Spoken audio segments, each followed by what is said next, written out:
Hello, this is Eliot and welcome in an actor's...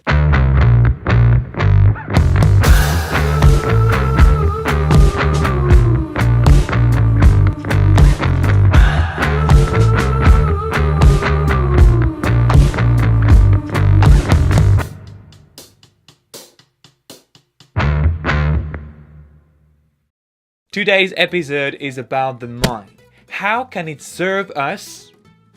And how can it destroy us?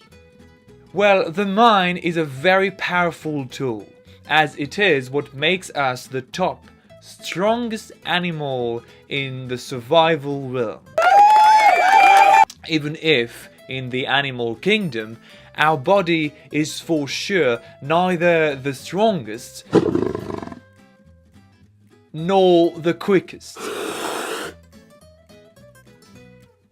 We are indeed, on a strictly physical level, extremely weak and vulnerable to rough environment.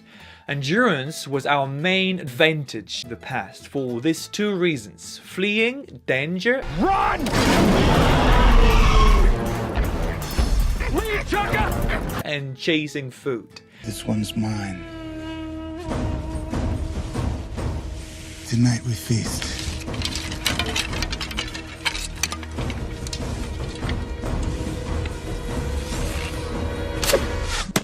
There's a book that talks perfectly about that, Born to Run, from Christopher McDougall, which might become a film with Matthew McConaughey as the lead. I'd love to see that manifested. Anyway, in this book, the author talks about a hidden native Mexican tribe who are literally born to run. All their life is about running.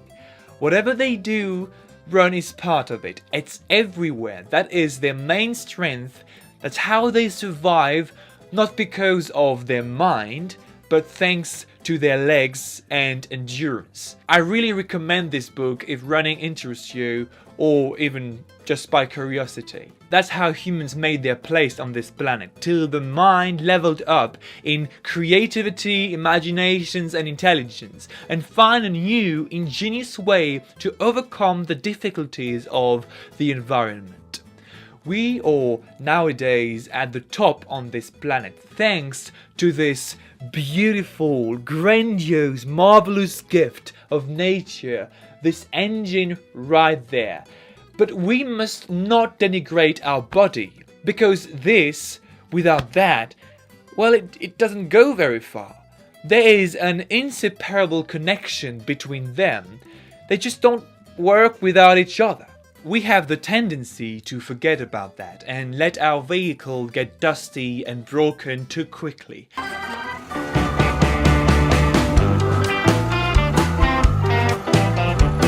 Instead of taking care of both with balance to create a full potential of use through a harmonious relationship between mind and body, which means a lot of work with discipline and consistency, which only a small, I think a very small percentage of people nowadays are willing to do. In life, from a human point of view, there is always two sides for everything that oppose each other. Positive, negative, right, wrong, ugly, beauty, well, you got it. So more powerful, strong, huge this thing is, more the two sides of it are extreme.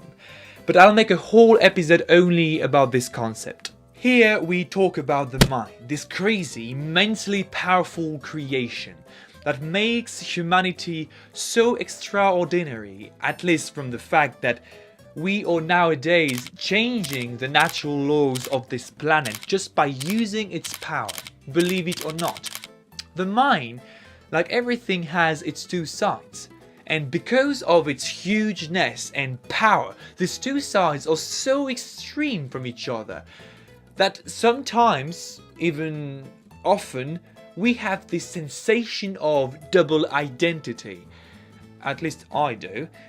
And we get lost into who we are and what we want. One is creative, the other is destructive. One is growing, the other is dying. One is craving to learn more, to explore, to dive into the unknown of creativity. The other is craving to stay right here, right there, in the comfort zone, turning around the same habits over and over. Same thoughts, same actions, same feelings, same sensations. This is like a war happening in each of us, a war between life and death.